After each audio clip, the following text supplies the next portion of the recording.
The dark night of the soul. La noche oscura del alma. When you're having an existential crisis, you can seem to lose your sense of self or your purpose, and life can seem to lose meaning.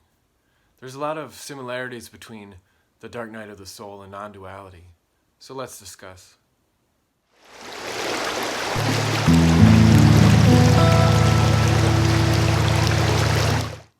I'm Russ Rapp, and this is my YouTube channel bringing you new ways of seeing non-duality.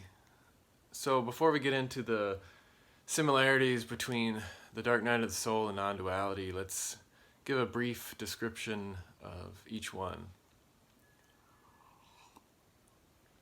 So the dark night of the soul. So that can be referred to as an existential crisis. But really it's a period of time where you kind of lose your sense of self, or life can seem to lose its meaning. Everything that you valued is called into question. There's no specific time as far as how long a dark night of the soul lasts, but the main idea is that you go through this period where you kind of lose yourself or your ego, and then you come through it and you become kind of a new person, or it's a higher step in your evolutionary process, if you will, spiritually. And so it's kind of the idea is that you're going through a negative time, you're clearing out all the old energy, and you come out kind of with a new look on life, or you have an awakening, that kind of a thing. Sometimes it can be tied to this period of enlightenment, and so non-duality is similar in the sense that it talks about not life. We give life the meaning that it has, but the difference is, the dark night of the soul is a process. It's something that we go through. It could be multiple times in our lives that we have a dark night of the soul, whereas non-duality is kind of talking about the illusion of the process or the story, and so that's where they differ.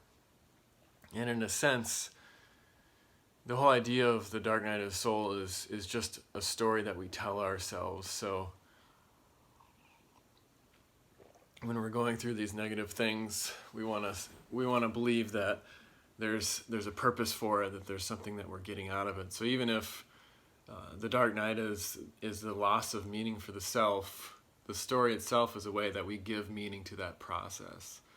And non-duality is essentially saying that there is no process. So this may be a little confusing, but I guess the best way as humans or people, as we relate to each other, is through stories. So I just want to talk a little bit about some of my experiences that I've had in the past as it relates to the dark night of the soul, and how non-duality is kind of interwoven throughout.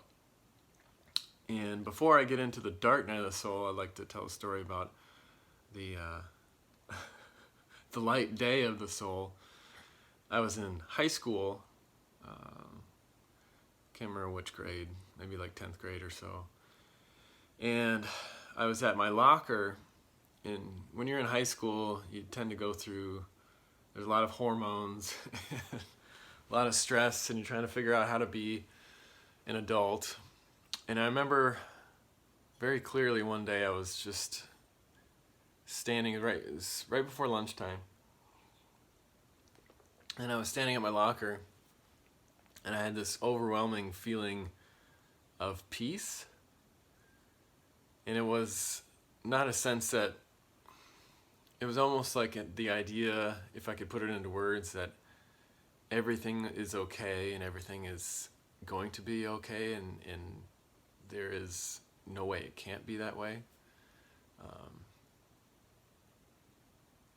And I went to lunch, and I remember talking to some friends around the table, one guy in particular named Scott, and I kind of described that feeling. It's like where everything is just okay, and even with everything going on, I will always be okay no matter what.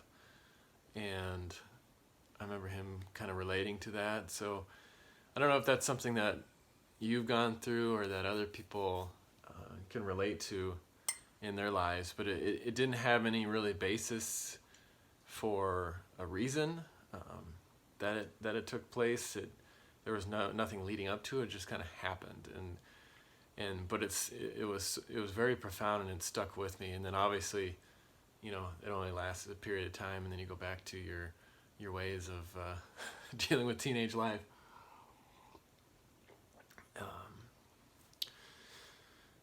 So I remember as I transitioned into college, it was a tough period for me in a way because I probably didn't take care of myself. I didn't get enough sleep, which was a big thing, and I probably didn't eat right or really take care of myself, and so it got to the point where I was having a lot of mental issues. You can talk about, you can kind of say that it was almost like, the obsessive compulsive type of behavior where I would worry about something and kind of obsess about it in my mind. And, that's where when you talk about the dark night of the soul, people sometimes, how do you separate the idea of having mental disorder or having just issues versus like that existential, spiritual type of a period.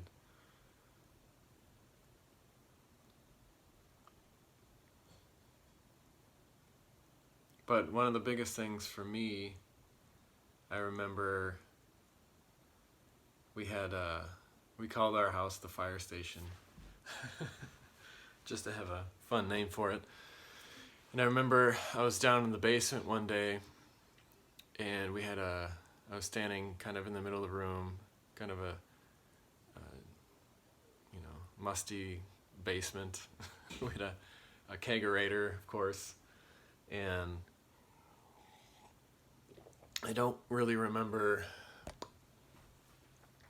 what I was concerned about, but I had this, and you could almost call it like a panic attack or something, but I was worried about something, and a lot of times had to do with, maybe I said something and worried about how that would be interpreted by other people, or did I lock the door, the kind of silly stuff like that.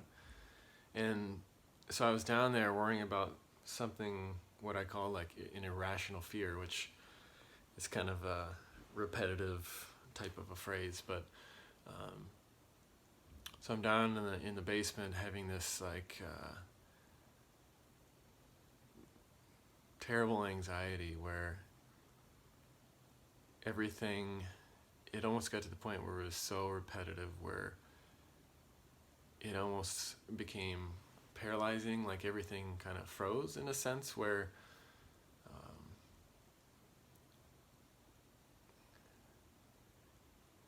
it almost like a paralysis where, and as I'm talking about it, I can feel some of the feelings, but it got to the point where I almost went to this point where I understood that wasn't me, that it was almost like the idea of me died in that moment,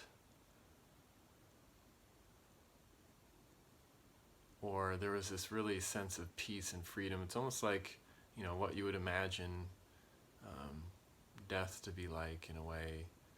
And I think that's where, people that contemplate suicide and stuff, that's kind of the relief that they're searching for, is to get away from themselves, because they're their own enemy in a way. But in that moment, I remember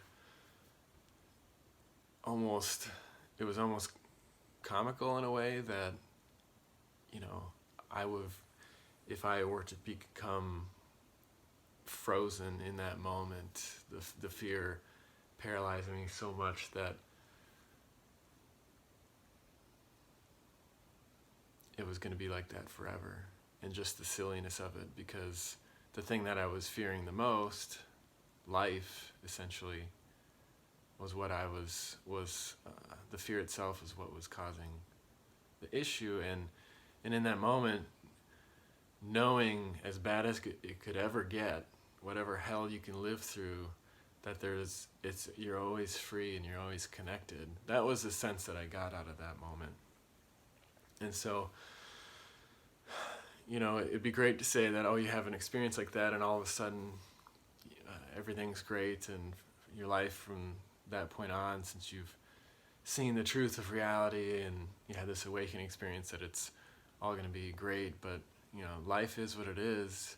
And when you talk about non-duality, a lot of people think, well, I want to be non-dual. And it's, if you have those moments of awakening, it's happening to you. And in a sense, you're trying to take ownership of that awakening. But non-duality is nothing specifically to do with you. And so you can be the most awakened, enlightened being that you want to be, but the guy down the street or the lady at the coffee shop is maybe having a rough time and maybe doesn't see it that way. And so you're trying to find ultimate freedom for something that is, in a sense, an illusion. And I remember in college, one of my professors talked about the Enneagram personality test. Or it wasn't a test, but she talked about the different types in class. And I remember being really drawn to it and figuring out my type and everything. And then a lot of things changed after that moment, where I started questioning the purpose in life, what I was meant to be there for, what I was supposed to do, and all the things with college that didn't seem to appeal to me at that point. And my friends used to joke, because I would always tell them, they would say like, oh, let's go to a party. I'm just gonna lay low, and I'd read in my room and that kind of a thing. You can probably relate to that if you've had a dark night of the soul. But outwardly, I'm sure I appeared fine to some extent, but it was that moment where you just kind of feel like you're lost. And the kicker was, with my type wanting to know, wanting to have knowledge, at one point I realized that I had mistyped myself on the Enneagram, and that really threw me into a tailspin, and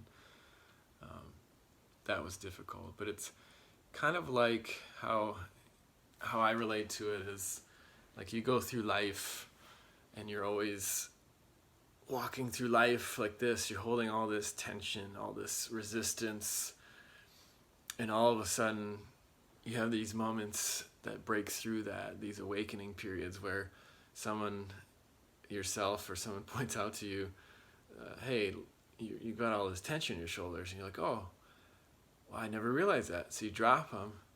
You're like, wow, that's great.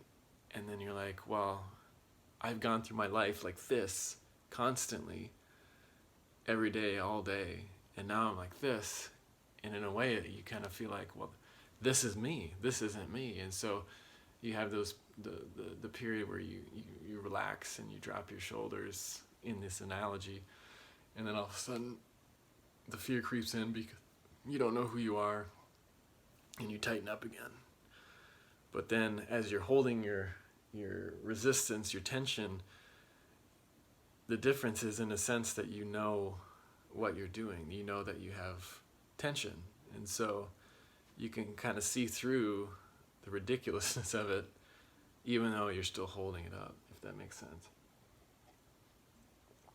And later on, I guess, was it 2016, I think, okay, I'm going to drop my shoulders. I went through A Course in Miracles for the year, and going through, because they have a daily kind of a process with A Course in Miracles,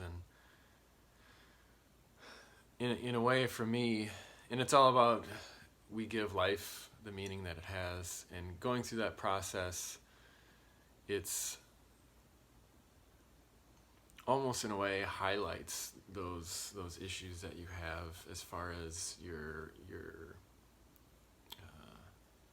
resistance, the ways that your mind works, But again, going through that process, in a way, you start to really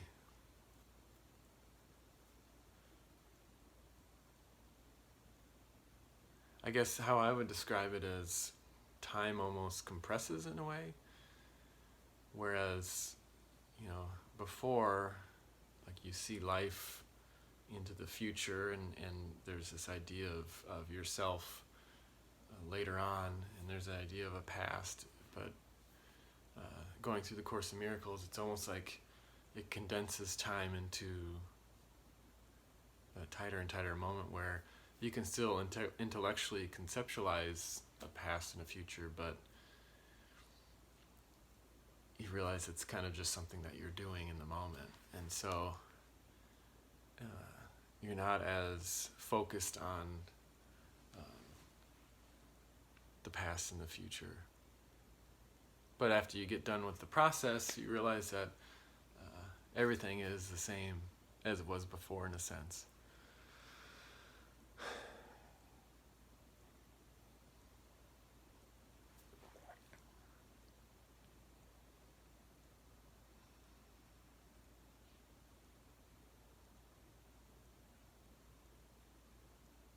So the best way I can describe the dark night of the soul and how it relates to non-duality is that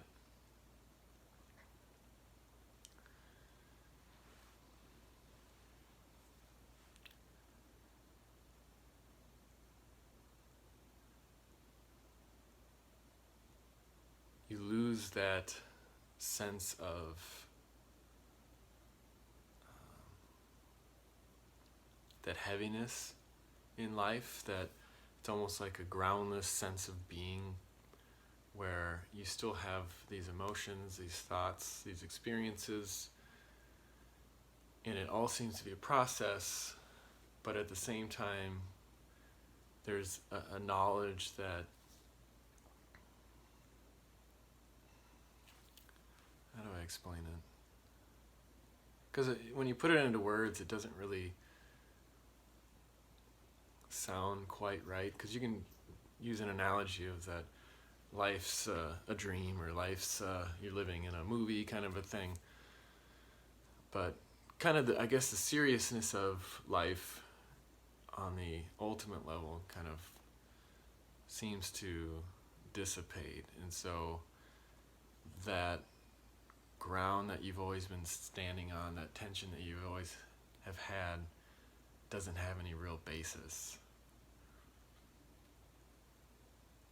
And I know I'm not explaining it very well.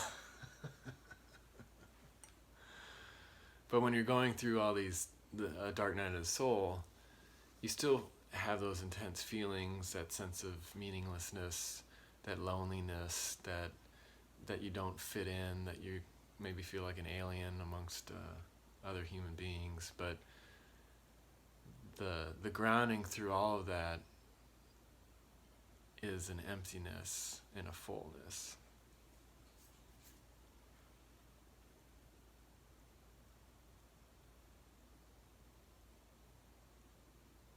And so no matter how lost you feel in the moment, you always know that you're never lost, and you can't be lost.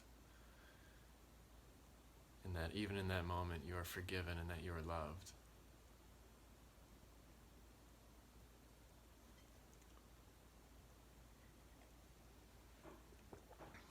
And so you don't have to hate your separate self or your ego or try to get rid of it. You can live it fully and just love the fact that you exist.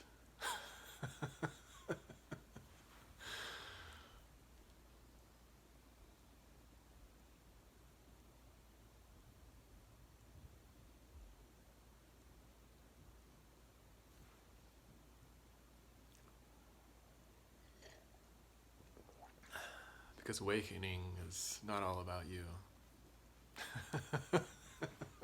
Or me. So for those going through a dark night of the soul, I feel for you. You will get through it because you're already through it in a sense. just may haven't realized that yet. So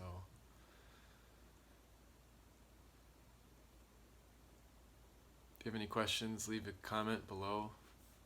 Otherwise, I wish you peace.